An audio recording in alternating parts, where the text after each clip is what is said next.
first would like to do is just like, let's settle in and kind of create a field, and that'll help me tune into you guys as well.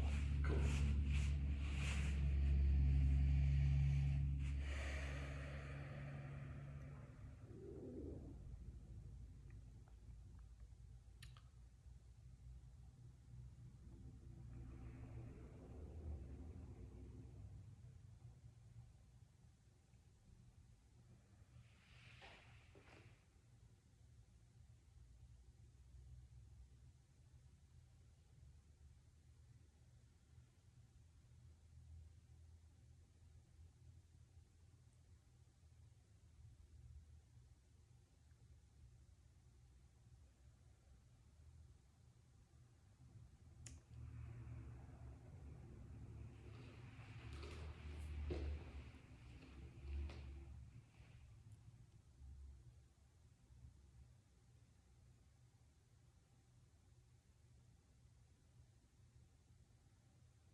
So why is any of this important?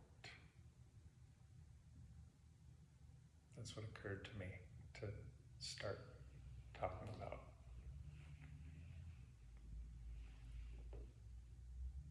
What's the benefit of this information? And what I've seen is that taking things personal is the root of suffering.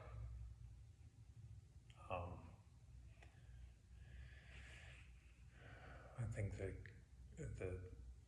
Taoist teacher Wu Wei said, why do we suffer? Because 99.9% of what we think is about ourselves, and there isn't one. So I really I hope to explore that, this selfhood, and field any questions that might come up from that topic of discussion. Cool. One thing that I, in my own journey on this path that I bumped up against at a certain point was, okay, well, if there's no self, then what's all this experience I'm having that feels, like an identity? Egocentric. An ego, right? Why do I have that? Mm-hmm. Why is that part of my experience? Yeah.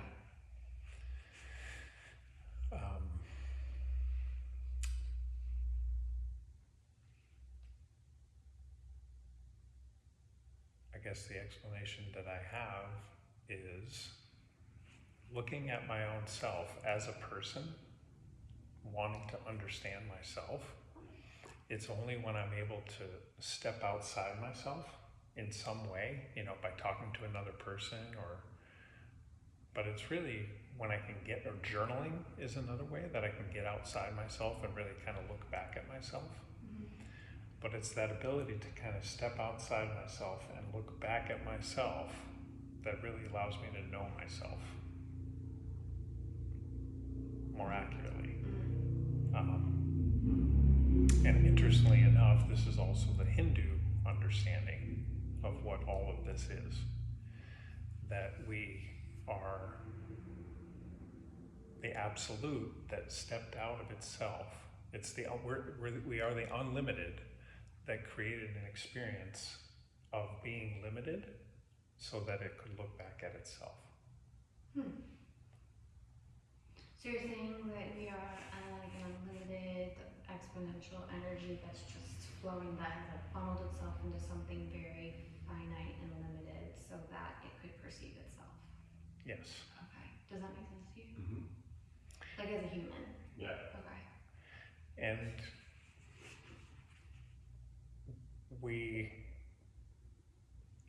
so we're hyper identified with our thoughts. Like we pretty much think that we are our thoughts and our emotions and our body. And with a little bit of help, a little bit of support, we can look and see that's a relative truth. Very much like there's a world full of things, and yet we know that everything is made of energy, or you could even say everything is made of atoms, right? Okay, well then there's two truths. Yeah. There's a world of things and everything is one thing. Yeah? So the relative truth here is that yes, I'm having this, there's this identity that's here, and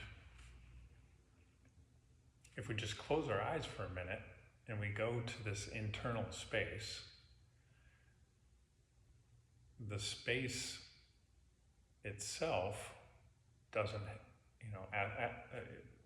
rather than tell you, I'll ask you, like if you close your eyes, the space that you're in, are you in there, or can you notice that you fill up the entire space inside?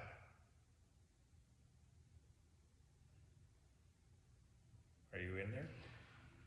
I don't know. I don't know, yeah. The only thing I can think to articulate is that I admire, because I'm not great at meditating, and I admire people who can do that work independently, because I think that that's the reason I'm drawn to relationships, and part of why I'm probably codependent is because when you were talking about, well, I might not be codependent, but like I love being in a relationship and I love having friends and all that.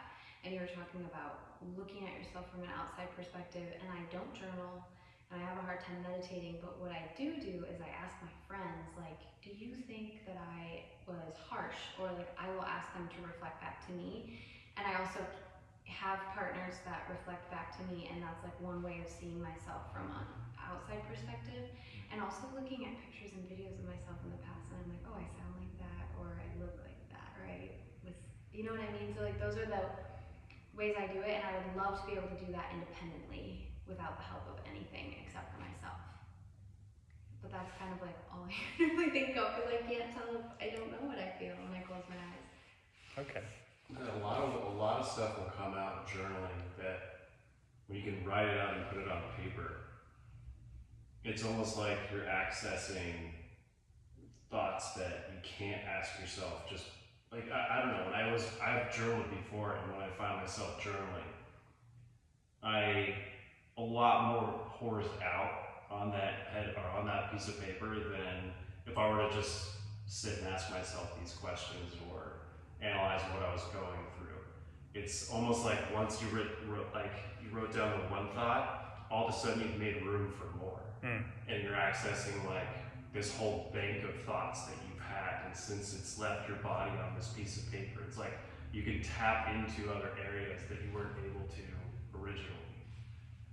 I mean, that's what's worked for me. Yeah. Yeah.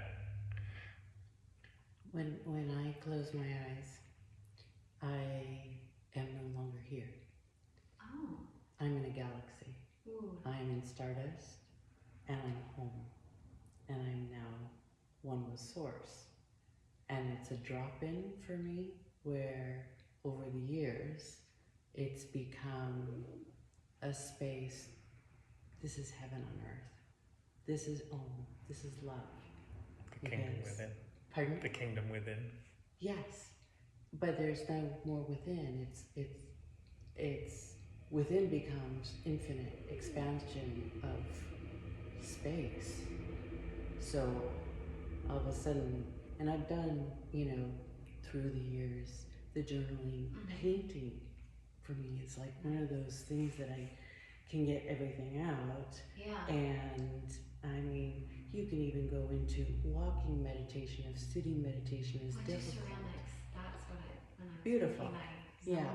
So I'm not sure if when you ask the question, what happens. I mean, for me, it's not. There's no thought. There's no human anymore. Yeah, and that's what I heard there in the thing with ceramics, and there's probably an activity that you love doing. When we do the activity that we love and time disappears, Yes. Yeah. Mhm. there's no self. Yes. That's true. I know what you're That's talking about. that's what we're talking about. Mhm. Love that We're feeling. talking about the no self.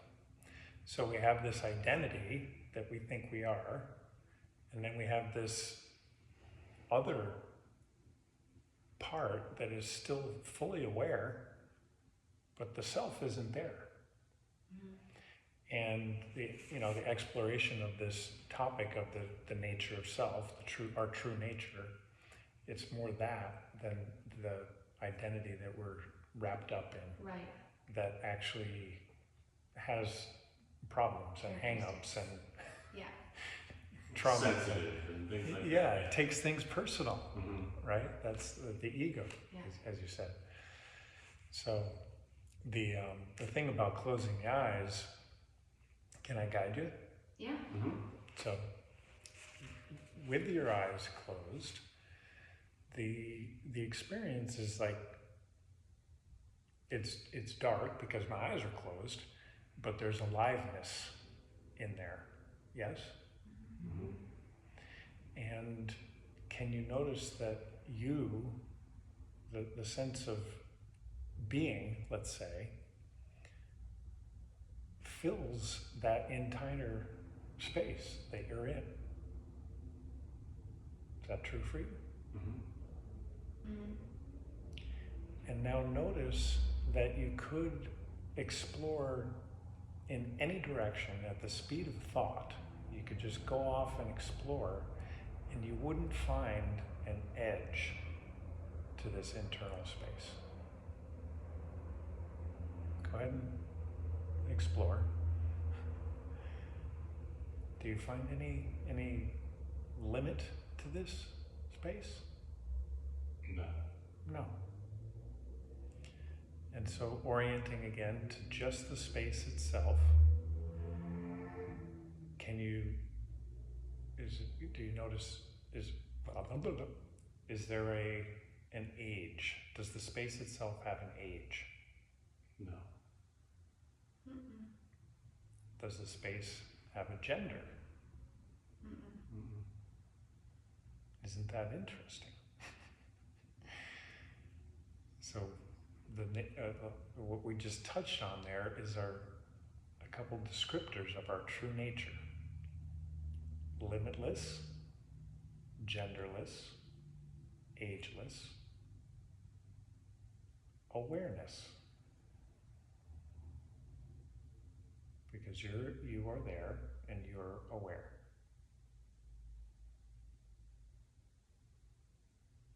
Notice the absence of really like a sense of a body.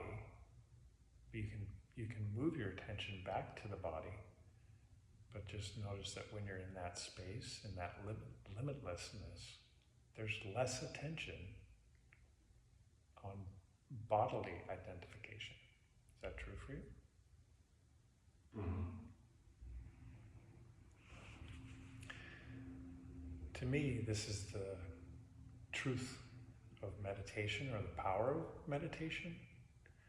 This is the place we want to get to, and this is the place that we want to steep in when we sit down on our mat or on our chair to meditate. We want to drop into this place of remembering. And what we're remembering is our true nature.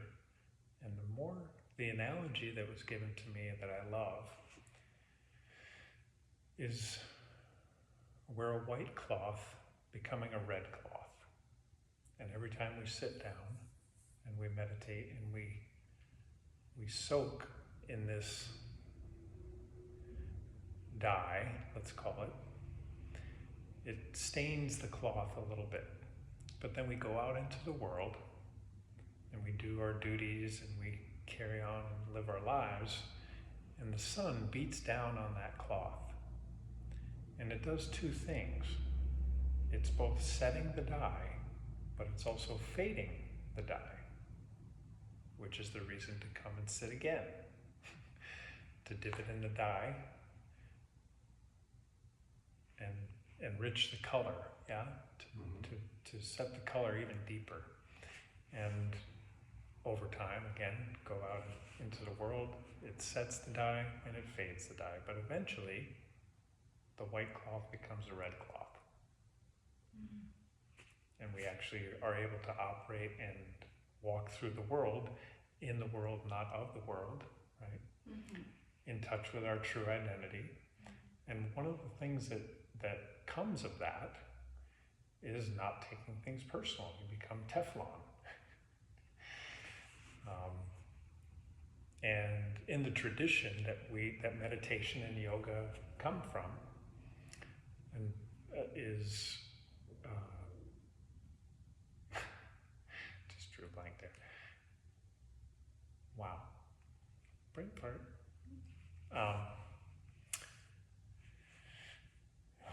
That is so funny. It just jumped out of my head. Just this idea of going through, sanskaras. The term sanskaras is like hang-ups, right? Where if we've gone through a negative experience, we can hang on to it, and then whenever we get it can define us, but whenever the way that I see it is that whenever we get into a scenario or a situation that feels anything like that, it's triggering, right? It's like, and wouldn't it be fantastic if we could just meet every single experience brand new? An example that jumps to mind is I was just telling a friend about a trip I went on, and it was like an adventure trip, and the guy had all of us we were whitewater rafting, had all of us get out of the raft and go up on the bridge, and he said, bring your life vests and your helmets. So of course we think we're going to jump off the bridge into the river, and some people were freaking out and other people were like, yeah. What was the difference? What made the difference between the two people? Some people had never done anything like that before. Some people had. Some people that had done it before had gotten hurt. Some people had a great time. So it was whatever I was bringing to the experience that colored my brand new experience, right? This moment has never existed before. So if I can be free of these hang-ups or sanskaras, I'm able to meet every moment brand new. And wouldn't that be judging it or any preconceived notion of what may or may not happen? Yeah. I forget where I heard something like that. It was like a talk on like YouTube or something, but the woman was talking about how she was saying that if you could take all of your experiences and the triggers that they've given you and wash them away but keep the growth from them, how beneficial that would be, and that's your choice to make, basically. That's exactly. That's But what this helps. Yeah. But also, no two experiences are ever going to be the same. So, like, the sooner that you can accept that, like, sure, you may have jumped off this one bridge at a different location and got hurt. This is a new bridge, new location, new time, and different people. Like, there's all these other elements that make it change but we do get stuck into the fact that if it happened before, it'll happen again.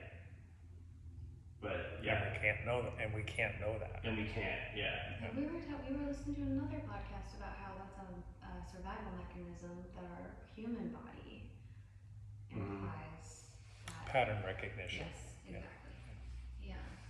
Were you, at the end of your last thing you said, there was something you were saying you don't understand? Oh, it's hard to distinguish what is the lesson from, like, the jumping off the bridge. Like, if you can walk away with the lesson and do it better without being triggered, sometimes it's hard to distinguish what is the lesson. If it, like, what is the growth? What is the lesson? Is it that I shouldn't jump off this bridge again and because I hurt myself last time and I don't want to do that anymore? Or is that letting fear take over? So it is balancing it's hard to figure out what the takeaway is and what the healthy takeaway is. If that makes sense. Yeah. Okay. I guess I can share my experience that I tend to just ask, what am I supposed to be learning here? What am I supposed to take away from this? Yeah. And I noticed that if I put my attention here, I get a different answer than if I put my attention here. Mm-hmm. So literally actually just asking this rather than this, Mm-hmm. I think it's for me, it's a more reliable Mm-hmm. answer. Yeah. This tends to kind of, Get in the way. it's like almost making something up or like looking for an answer, whereas this kind of has the answer. Mm-hmm. Mm-hmm. There's a fantastic book, No Self, No Problem, and it's really about the left brain and right brain, Oh, cool. and I think this is right brain. Yeah. Creative.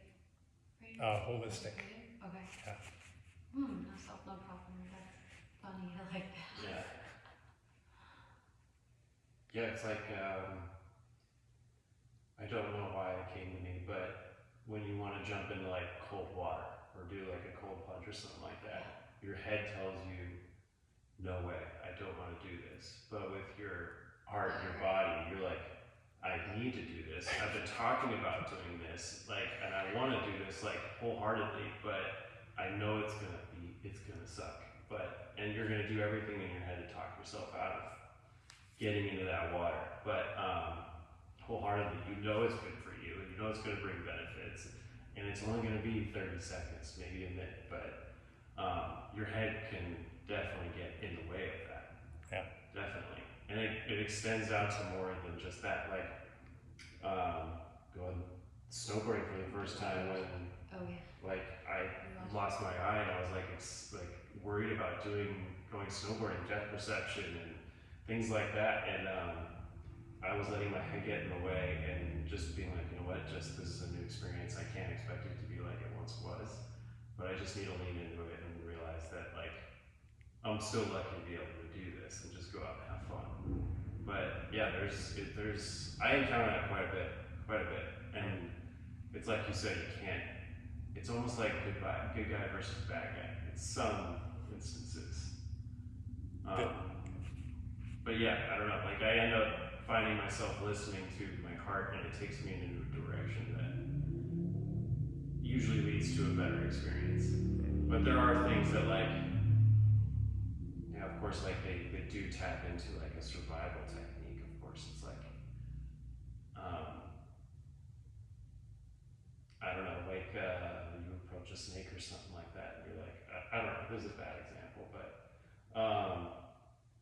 yeah, I don't know, like some things when we go approach in life that you know wholeheartedly that this may not end well, or this may go down. There is a more of a possibility for this to end poorly than it will succeed. So I don't know, I think it's really important to differentiate the two. Freud told us about the id, the ego, and the superego.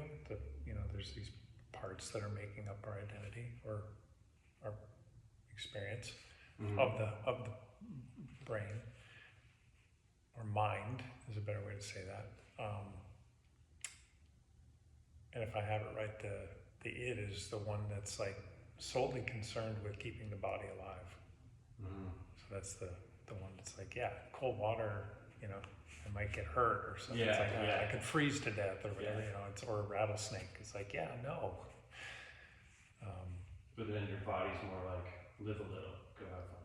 Yeah. Yeah, I'm here for the experience. Yeah. The saying. I also question if trusting your body more leads to your body showing up more. Like, you see a lot of people who excel at things physically, and like, I don't understand how they are so good at it, but they just go for it and know that their body will show up. And I almost feel like it's like, which came first, the chicken or the egg kind of thing. Like, did their body prove that they could do it first, or did they believe they could do it, and then their human body showed up because their brain believed it could happen? Absolutely. I would say the same. Absolutely. It's that one. belief. Yeah. And what I was going to say is, there's the saying, listen to your heart. but take your brain with you. Mm.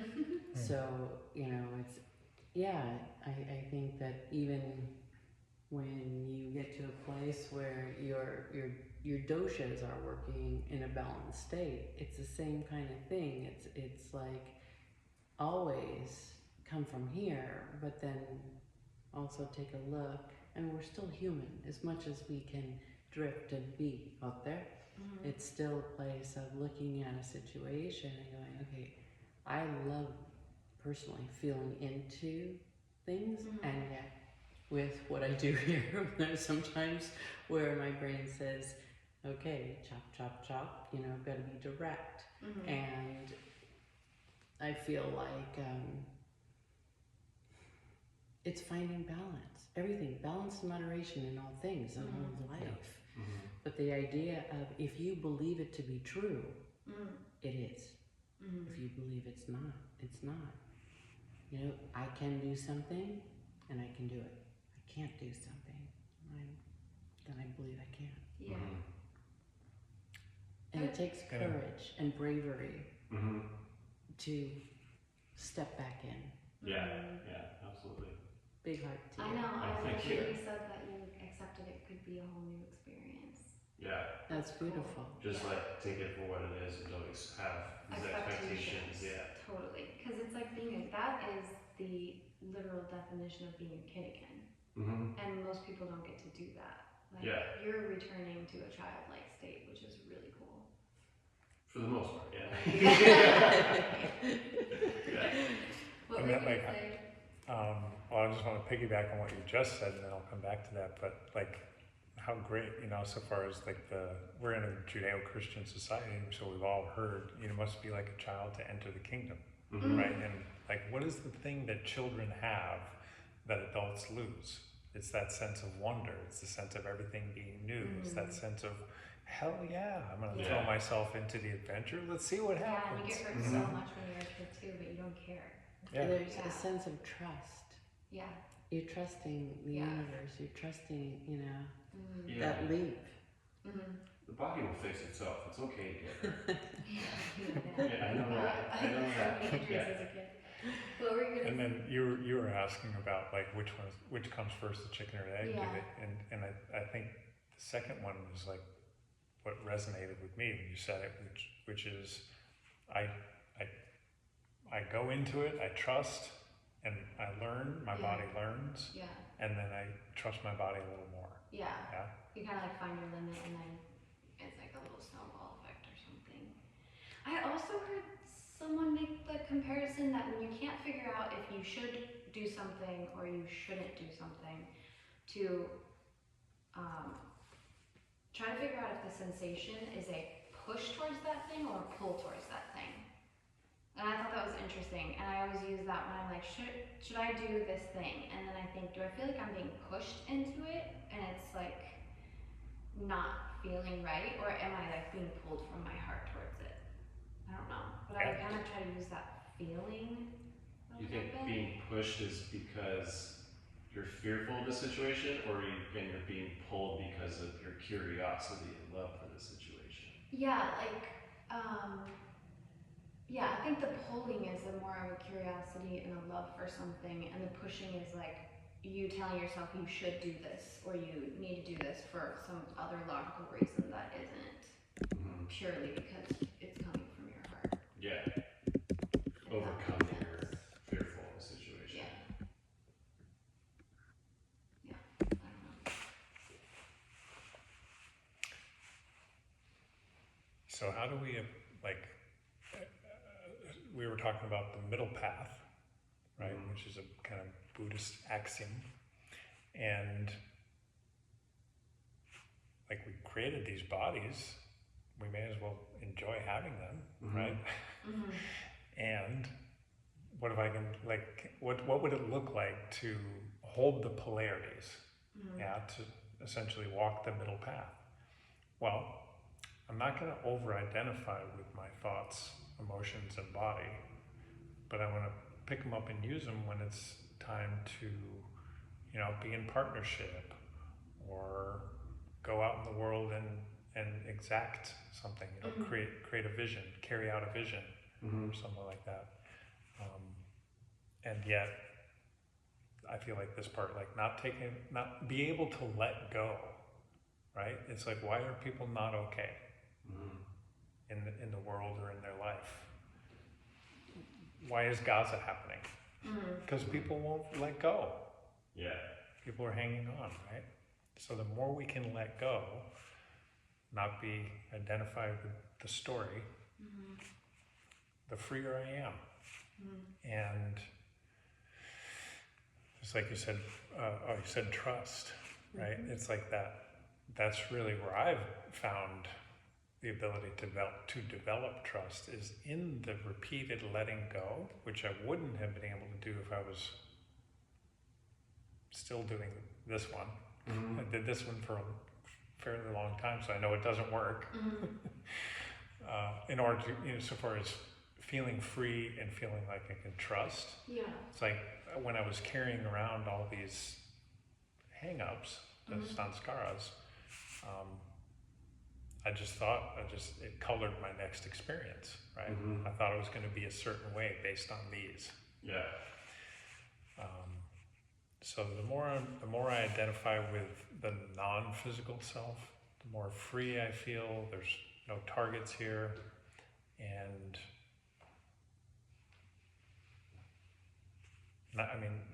not only my experience, but we've all heard someone say, I was looking for the right job or the right car or the right dog or partner or whatever. I tried and tried and tried, and then I just had to throw my hands up. Oh my god.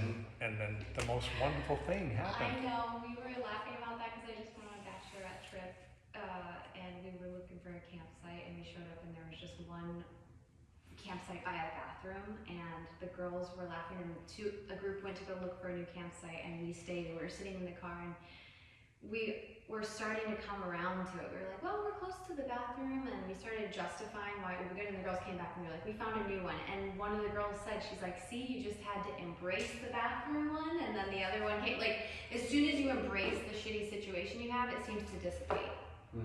Like, almost every time. Which is really weird. I don't understand that. But it's like, keeps happening. I guess the way I would speak to that is acceptance. You know, Yeah, acceptance opens up new possibilities. Absolutely. Yeah, it isn't that bad. You know, it can always be worse. Yeah, or type you of just start to see mentality. the good in it, and then all of Yeah. a sudden something. I don't understand. It's like an interesting phenomenon. Thank you that for I'm making noticing. that point, because I just asked myself, how is acceptance like surrender? And it's like, oh, it really is the same Yeah, thing. You know, it's like in order to get to surrender, there has to be acceptance, right? Yeah. It's like, Yes. and the element that I think is important that's in surrender is the let go, you know, the sort Yeah. of not my will, thy will. Yeah. Yeah, it's interesting how letting go is encompassing of also accepting. Because I think it can feel like you're like letting go and you don't care, but you actually have to accept and, you know, accept that before you can let it go. So, Yeah, I don't think if you learn to accept it and understand it, then you're capable of letting it go. I think you're kind of stuck with it, or at least moving on. you think Right. so? Yeah, I think like if something is, I'm thinking in the sense of something bothering you, like and then affecting you, and then without talking about it or analyzing the situation and to get yourself comfortable with it, to be able to move past it, is what I'm saying. I don't know. Kind of hold you back. I don't know. Like the Gaza thing, like they are holding on to what happened to them in the past, or whatever it may be, that they're going to just continue to like focus on that one situation and just not move past it. They're just going to keep fighting and fighting and But they're fighting. not accepting the Yeah. outcome. No, And by accepting it, then they can let it go. yeah, Okay, is that what you mean? yeah.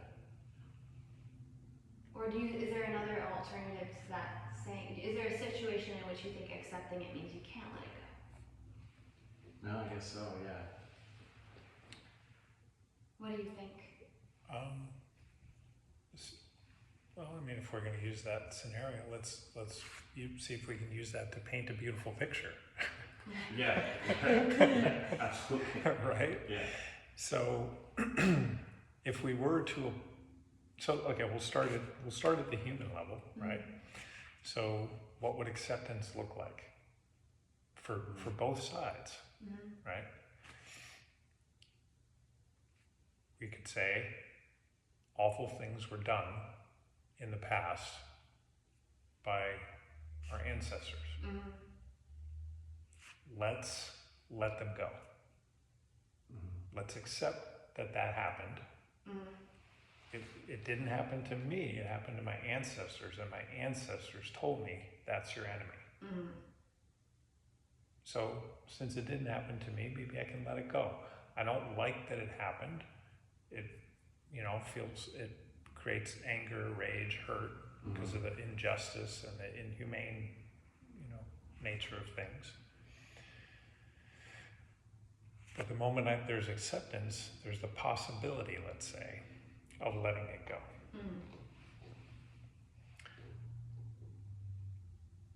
Then it would be, okay, well, we've got, I guess what I'm seeing right now in this moment is that both sides have taught the next generation down. Those are the people you hate. Yeah. And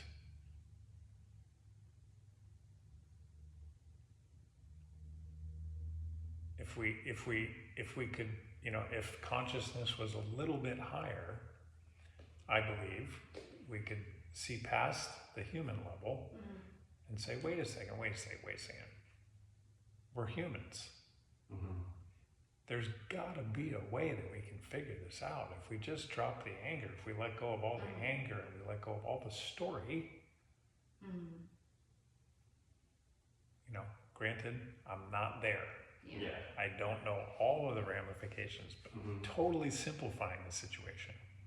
But it's one that needs more consciousness and more love. What is love? I guess that's where we're going right now. Yeah. What is love? Love is an experience of our shared being. Right? It's like, it's elementary, but it's like, I'm being, you're being. Do you agree? Oh, I want to hear. I think the healthiest definition of love is, first of all, embracing it within yourself, your own wholeness, and the connection, again, to source. That is love. I am love. I think they can both be true, no? I think if people spent time finding their wholeness, then went into partnership, we would have a completely different ratio in terms of long-term marriages, not settling, and being in a place where if you recognize yourself, you can look in the mirror and you see, I'm love, and you are with a partner that is also feeling the same, then the unity becomes not just the two of you, but you've got three, right? Well, let me poke a little bit. Please do. Poke So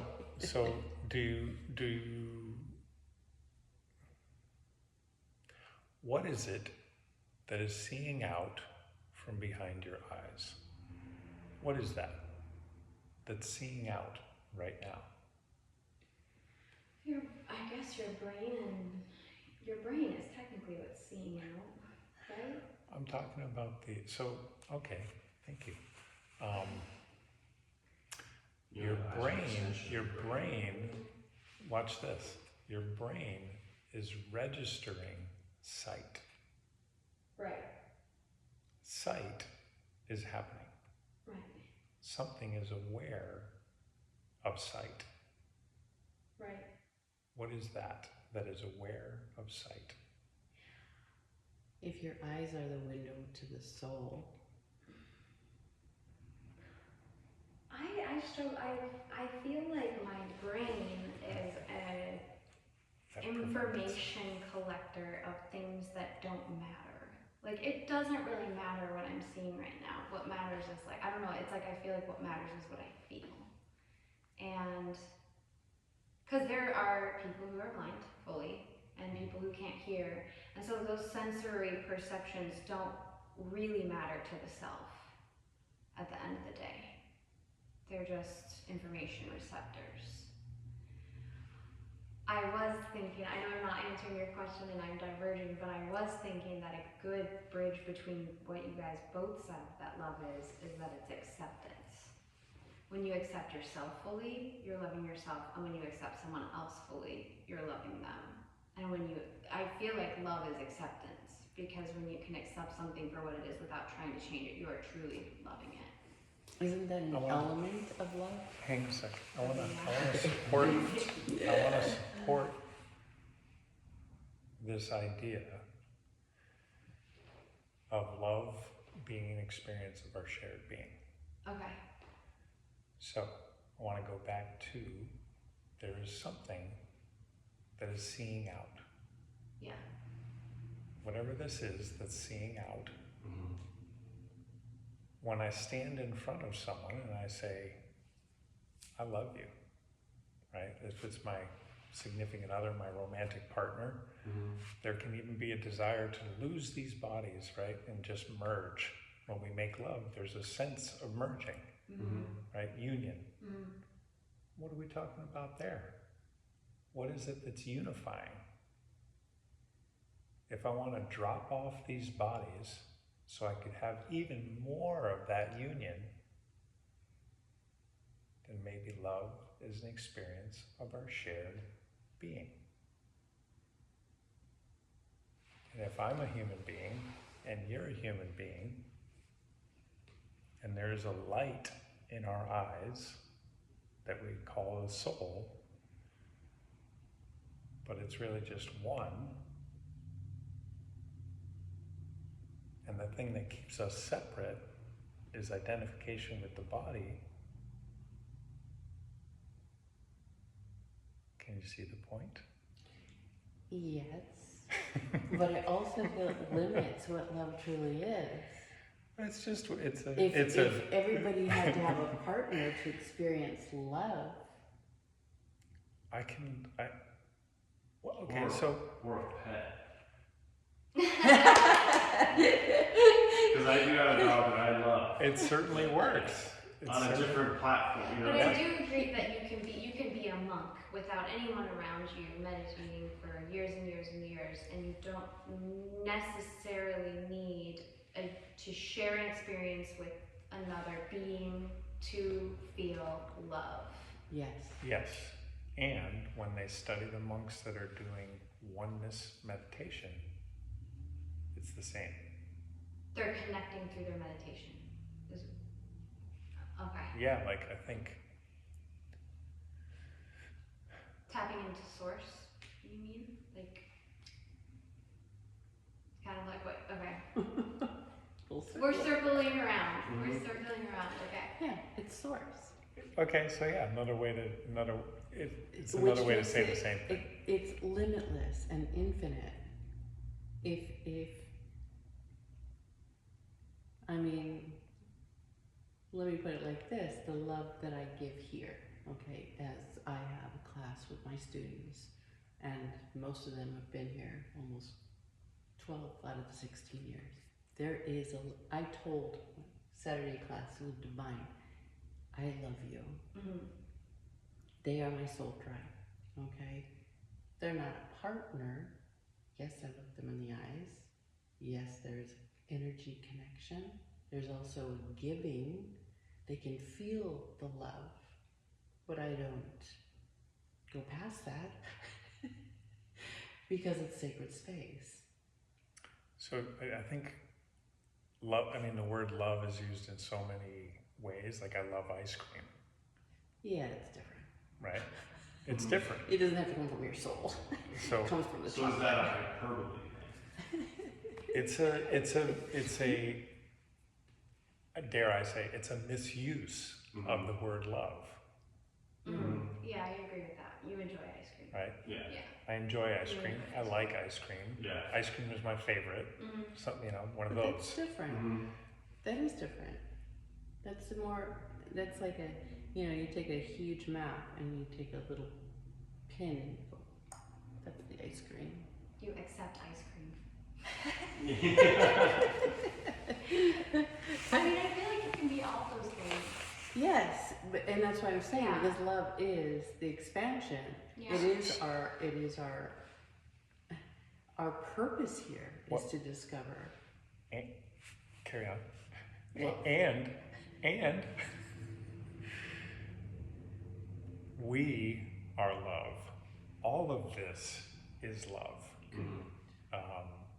Jack O'Keefe, one of my teachers, who, in my opinion, her consciousness is just extremely developed,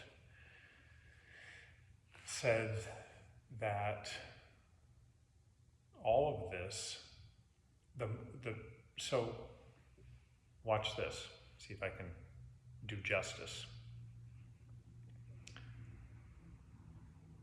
When we get still, when we get really, really still inside,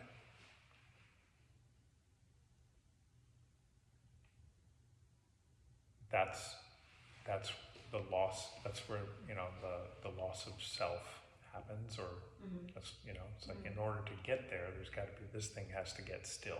Yeah. Yeah. And it's mirroring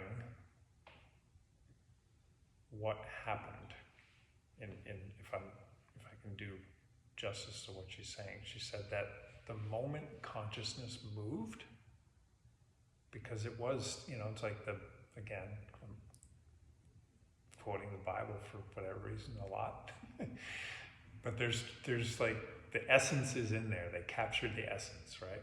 Be still and know that I am God, right? And I think that this I that I say when I am Brian, I am human, right?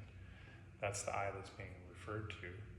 But the moment the stillness moved into creation, that was love.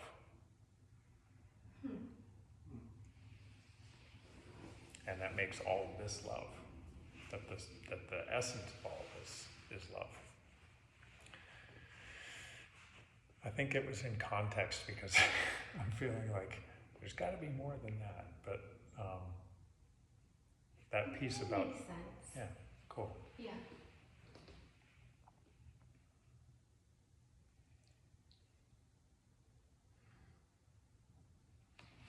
Are there any questions? I'm just Anything trying to arise? wrap my head around that.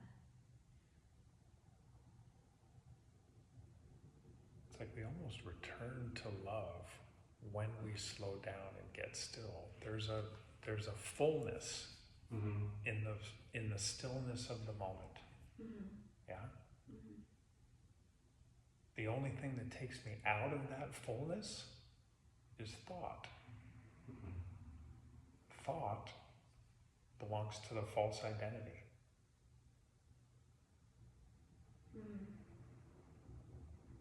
I agree.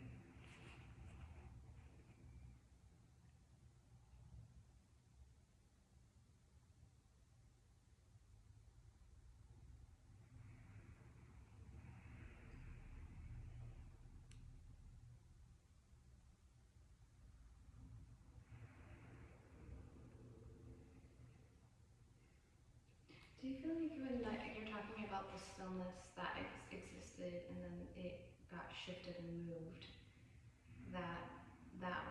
that's kind of the chaos that we feel, and when we return back to the stillness is when we settle into love? Is that what you're saying? Or are you saying that the stillness was love and it got shifted and kind of exploded and vomited love everywhere? Or is that more what It's you're saying? I think it's more Okay. the latter, but I do hear what you're saying. So it's going back to the piece about knowing myself. Mm-hmm.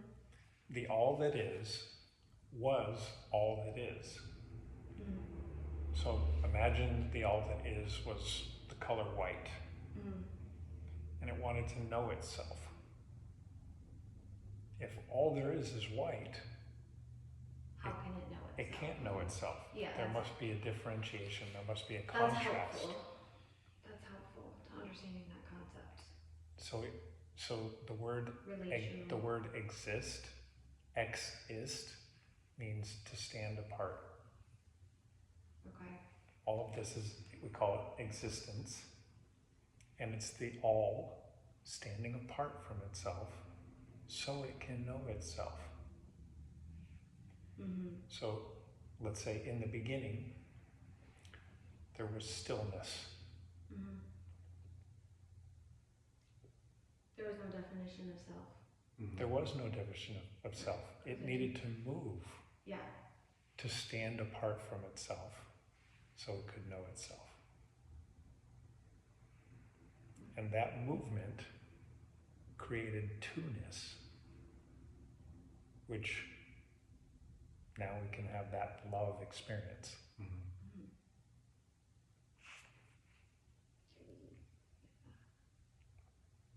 I'm trying to connect that concept. I always like to play devil's advocate. That's awesome. So I'm trying to connect that concept with the isolated incident that you're talking about, where what if I was a human being born and I never saw or met anyone? Like born in isolation. It could happen. How does that person exist or know themselves or find this love that you talk about without anything? We'll continue. Yeah, that's it. I'm just trying to find the extreme example. I heard two questions in there. I want to try and answer. One was, how would they know themselves? Yeah. And then how would they experience love? Yeah.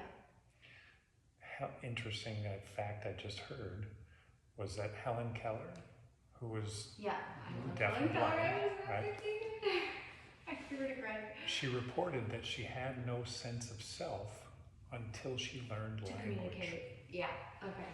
That's interesting. That makes sense. Right? Mm-hmm. And isn't that true about an infant?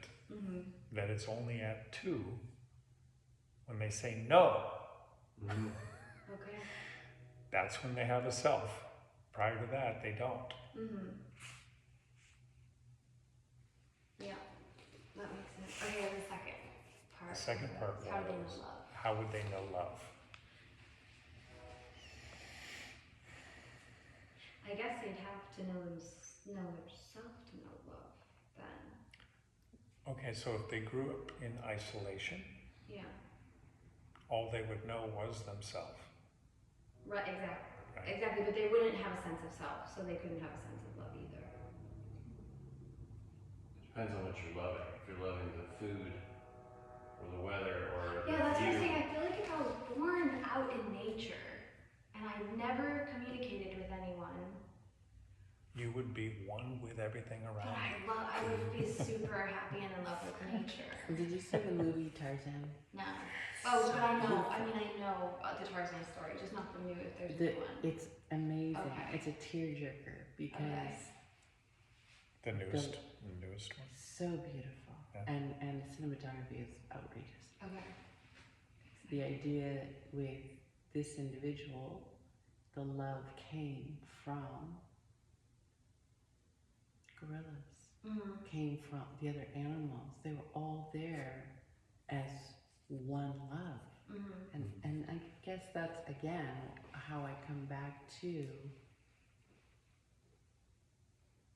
I mean, if you could see, visualize love within a community, Mm-hmm. our planet would be completely different. It wouldn't be egocentric. It wouldn't be in a place where you have to have somebody to love. because you are loving. You are all love. And this was isolation, and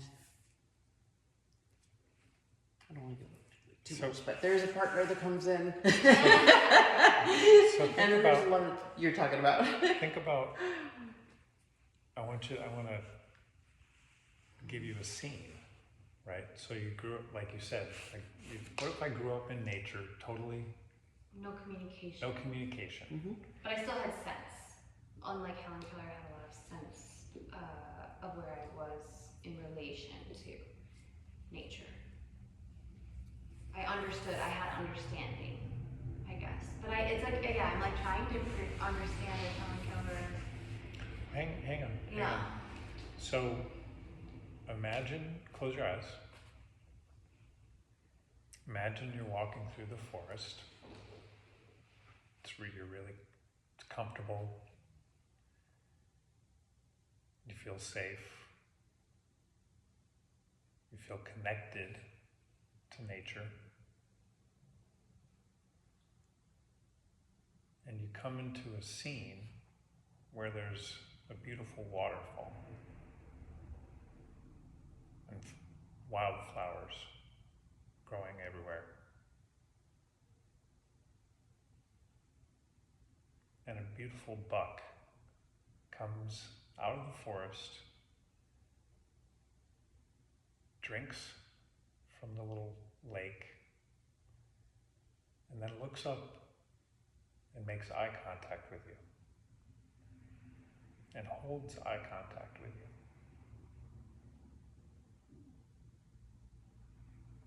Are you feeling love? Mm-hmm. Mm-hmm. Yeah. I believe that is oneness. I believe that is unity. I feel like that is truth. Like a connection. Yeah. So isn't I that what still I had feel like- said about love? I still feel like I could feel the love if the buck wasn't there, though. Yeah. Okay. Yeah. I just figured I'd take it up a Yeah. notch. Well, I'm actually kind of going into like when I take mushrooms, and I think that feeling like I could be alone in nature with nothing, and there's like an energy from the earth that makes me feel really connected, and I feel love. But I don't know how that plays into this, but I know that feeling, like I can access that. But I feel like I can access that independently. Yeah. I think that's a very common experience when people take mushrooms, Yeah. right? But you If don't they have report to. it. You don't have you don't to. have to It's be just one to showing feel us. it, It's yeah. just showing us what's available. Yeah, exactly. Right. It's, Yeah. Which is And guiding so you. let's Yeah. investigate what do we think we lose that allows us to be aware of that experience when under the influence of mushrooms. Mhm. What is it that goes away that makes me open to being, receiving and noticing the love that is there? I think it's that. Maybe a little bit of ego. Yeah. I was gonna say like conscious in a sense, but you're more of in tune with what's in front of you and the experience you're having rather than what may or may not have happened in the past or a previous experience that may pass judgment on what you're Mhm. about Yeah, the to judgment. do. Yeah. Yes. And what the teaching says is what our mind is usually doing is it's focused on the self. Mm-hmm. And what it's focused on is what I want to happen and what I don't want to happen. What I hope happens. Yeah. But I I think hope that's it a doesn't. survival technique. Yes, it is. Yeah. And Embedded in our DNA. Like it's like a survival technique. and it is the contents of the ego mind. Mm-hmm. So when I take mushrooms, that voice shuts up. Mm-hmm. And what's left Is what is is here truth. now Yeah, instead of what yeah. you want or not want to happen. Yeah. Yeah. there's what is. if I'm not saying what I want, what I don't want, what I hope happens, what I don't happen, right? You can And, focus and on I what also is. let go of body identification. What's left is what is. Yeah. That's Soul. truth. What is truth. I love that because And it's also love. yeah, we were talking about, I do it and used to do it more, do it less now, but imagining what I want to happen and getting really hung up if that doesn't happen.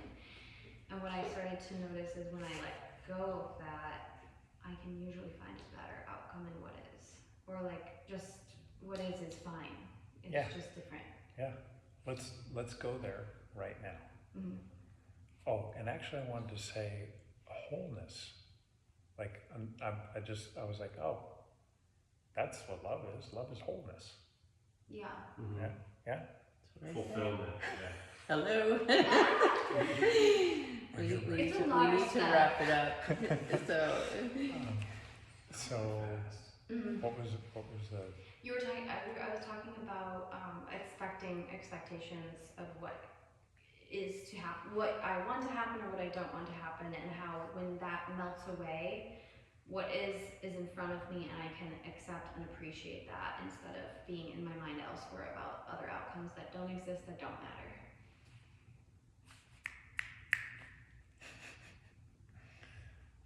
there you go. Yeah. Mm-hmm. Presence. Yeah. Oh yeah. Yeah, that's So amazing. real quick. Let's go there. That's what I said. Yeah. I said let's go there, right? Mm-hmm. Feel the weight of your body on whatever you're sitting on.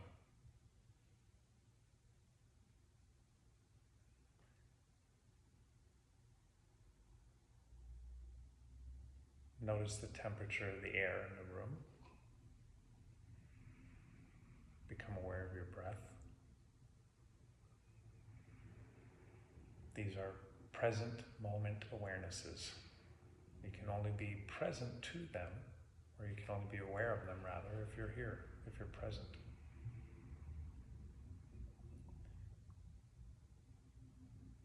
Think about what you had for lunch yesterday.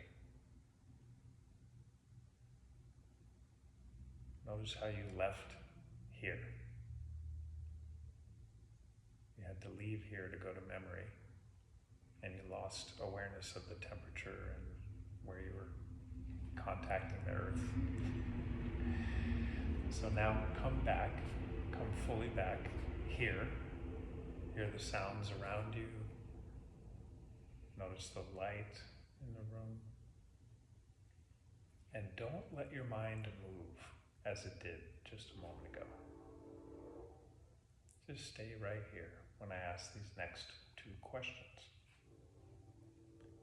In this moment, and only this moment, is anything missing? Just right now? No. Does anything need to be fixed right now? Mm-mm. No. Is it ever not now? Mm-mm. Nothing is missing. Nothing needs to be fixed. Mm-hmm. Ever. Yeah. It's relative, right? Mm-hmm. It's nice to know that underlying, when this thing feels like things are going sideways, that I can return to center Mm-hmm. and know the perfection of what's unfolding. I may not like it, but I can trust it Mm-hmm. because nothing is missing and nothing needs to be fixed. What is okay. Mm-hmm. And if what is okay, I'm okay. I like that. It's a fun exercise. Mm-hmm. That's the application of this I work. like that. Yeah, I like that. The part is my favorite. Thank you. Thank you. Thank you very Thanks much. for being here. Yeah, thanks for having us. Thank you. What time is it? Is it? It's now. Oh, It's now. 28 year olds. Oh, good. Okay, we're on time.